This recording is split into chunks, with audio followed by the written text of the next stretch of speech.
Hey, St. John. Welcome to the Post-Sermon Podcast. This is Deaconess Dahlia, and with me today I have Pastor Adam. Hi, Deaconess. And our newest vicar, Vicar Allen Dass. Hi, Deaconess.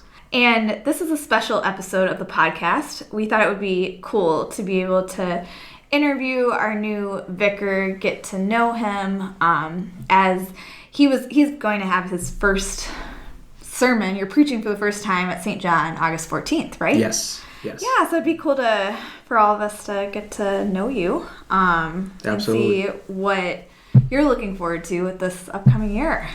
All right, so I think we should just start out with probably a question a lot of us are wondering is, why did you decide to study to become a pastor? It's a long story, but one of the things that came to my mind when I was in high school was I was surrounded by such a diverse group of people, and one of the things that always came up was, I have an Indian background. I come from an Indian household, but I'm Christian.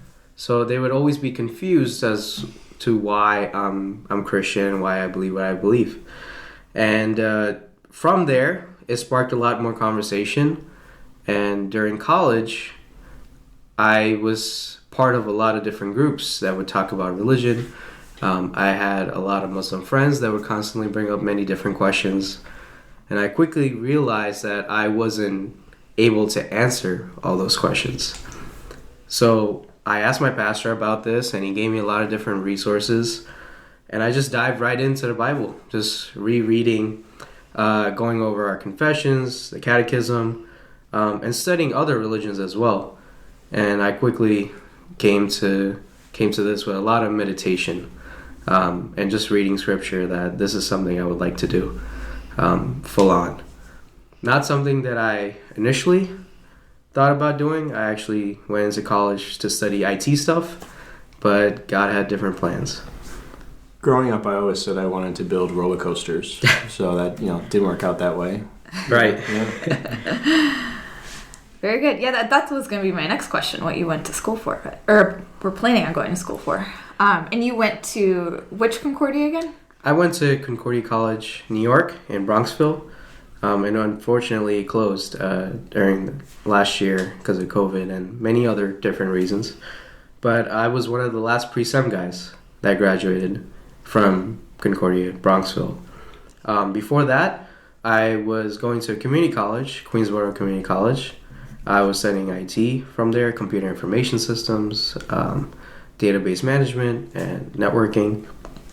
So that was one of the things I really dived into from there. And I was looking for other four-year colleges to continue doing that, but that's the time when I started studying more about religion. Yeah. So one thing about the seminary, though, is you do need an undergrad degree to go the traditional route. Right. But you don't necessarily need to go pre-seminary. What's the advantage of being a pre-seminary student? What do you study in undergrad?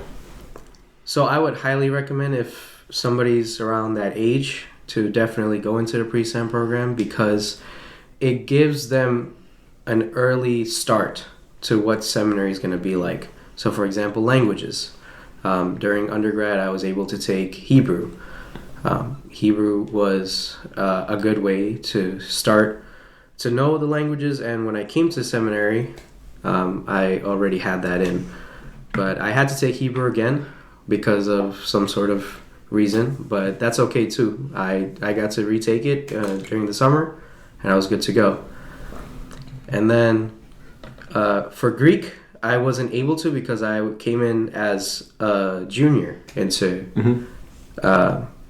Concordia, so I wasn't able to take the Greek, but many of my other pre-sem guys that were part of my year, they were able to take that language, and they were done with the Greek by the time they got to seminary. But also there's other classes, other theological classes, philosophical classes that you take, Lutheran education classes. There are teaching classes that you take. Mm-hmm. So as soon as you get into the seminary, you do have some experience, understanding our theological foundations, and also a little bit of a start on teaching. Yeah. How do you teach the youth and eventually just a regular congregation. Sure. Yeah, that's something I always find with the Concordia systems, whether our undergraduate universities or our seminaries. So much of the program and the process is to help discern. And so it's not only just, okay, Greek and Hebrew is Greek and Hebrew to read the scriptures, but it's a hurdle of sorts. Or you mentioned your story about, why consider studying to be a pastor.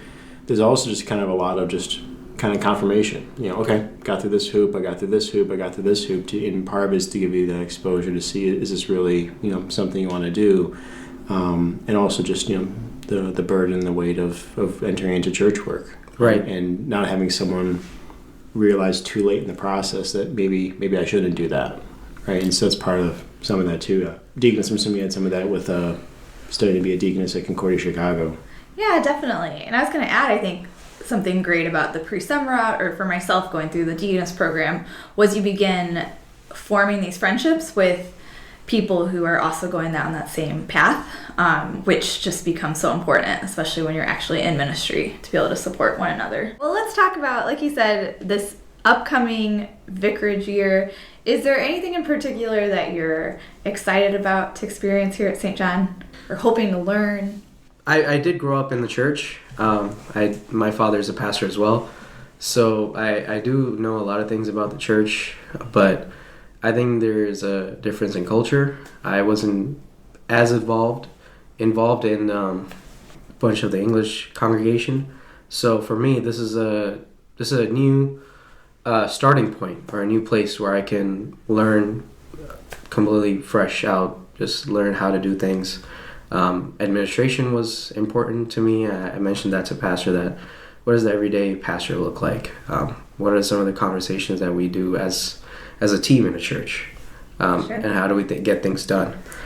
And that's one of the places where I wanted to grow. And I told the person that takes care of these things at the seminary that does placement, Dr. Nielsen, I told him about these things, and he said, yeah, I think I have a great congregation for you.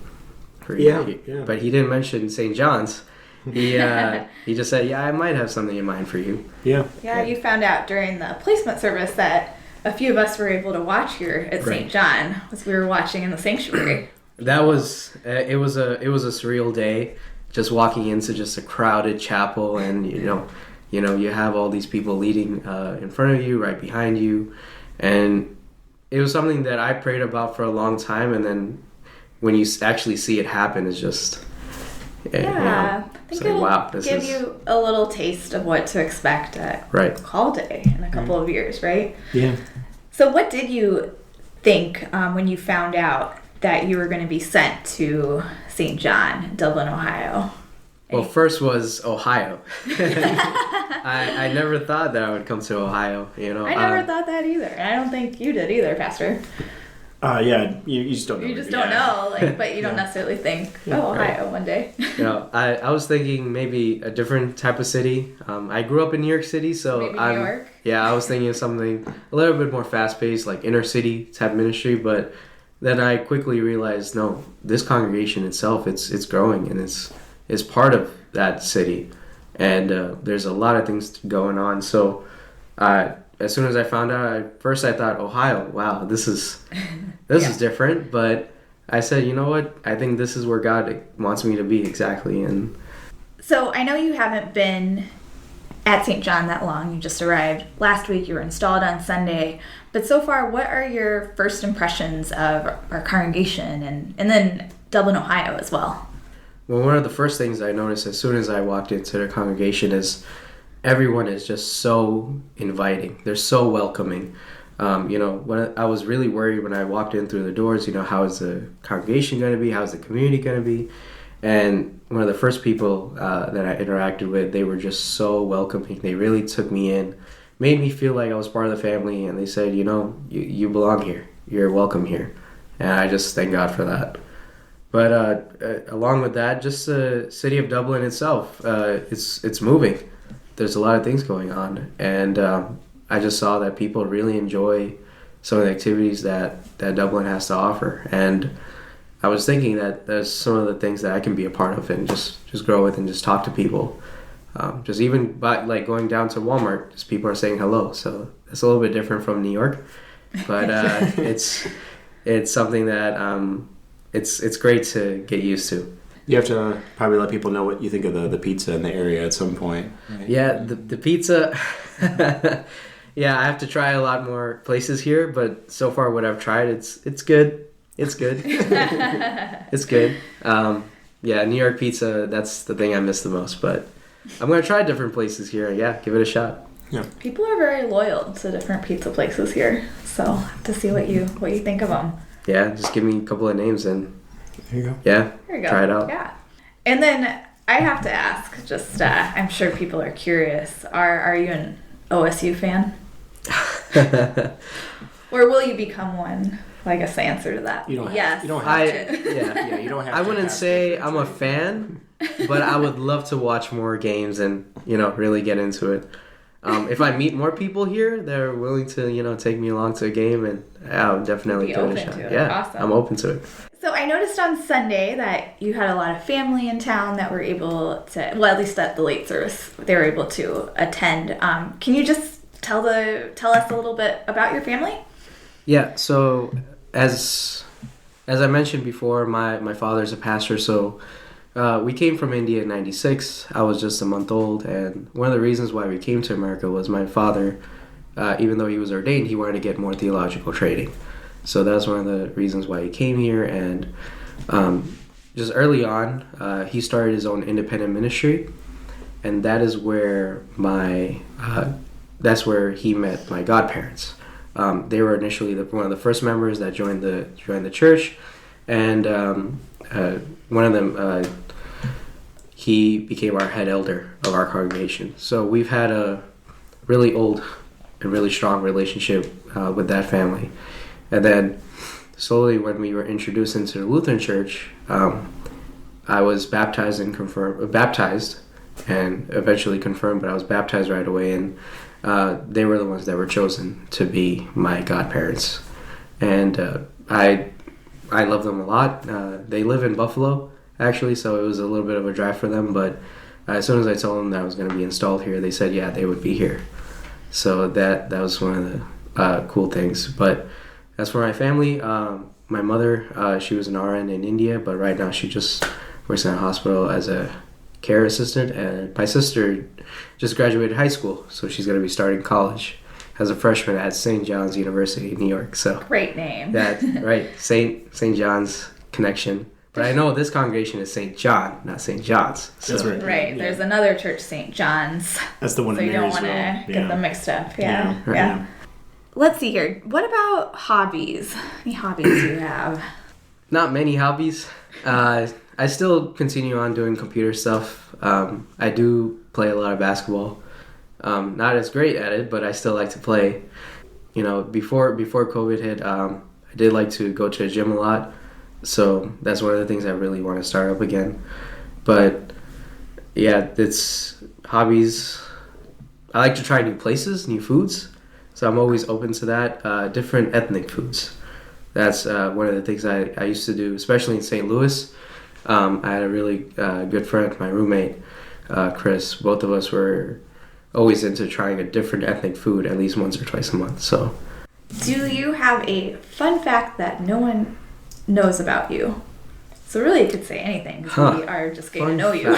So, yeah, just something we'd find interesting about yourself. Fun fact about me probably is that since I have this Indian background, I do speak a lot of different languages.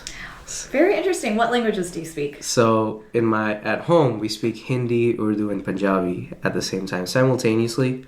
And that's because of like the geographic location where my family's from. So they're from New Delhi, India, the capital. And because of that, there's many different groups and religions that are there. And those languages are just spoken simultaneously. So, I might meet someone from Punjab and I can speak Punjabi with them. Or Urdu, and they're from Pakistan, I can speak that, or Hindi, or that's the national language of India. So when you say simultaneously, does that mean you'll just switch back and forth? Yeah, it just switches back and forth. Like breakfast time and then lunch. There are some common words.